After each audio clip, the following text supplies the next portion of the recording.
So the purpose of this video is to explain how this European bank recapitalization plan is supposed to work. And I'm going to link that to the dealer of last resort idea in the previous videos. I'm showing here Drexia, which is the bank most immediately in trouble, but this will be the model that will be followed for other banks too. And the problem is that it has assets that are now viewed as dodgy in one way or another, and so investors are unwilling to roll over their funding. And now Drexia has a liquidity problem.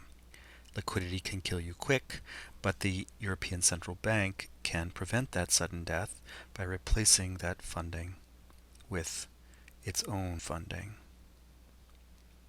Loans here and loans here. And I'm going to show those loans for completeness as funded by issuing deposits which are held by this investor. The important point to notice here is the way in which the ECB is now the counterparty to Drexia and to the investor both. It's standing in between. It has essentially moved what was a wholesale money market funding transaction between two private parties onto its own balance sheet and its counterparty for both sides. That solves the liquidity problem, but it does nothing to solve the solvency problem.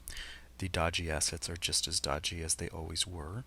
In order to address the solvency problem, that's the job of the European Financial Stability Fund possibly, or perhaps individual national treasuries. That's what the debate is going to be about.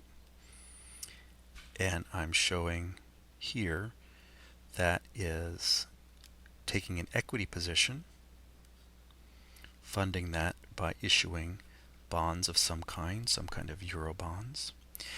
And that equity position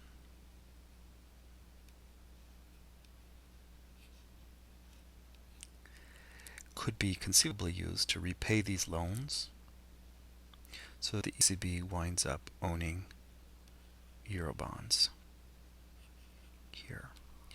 The effect of that, is that the EFSF has all the risk in these dodgy assets.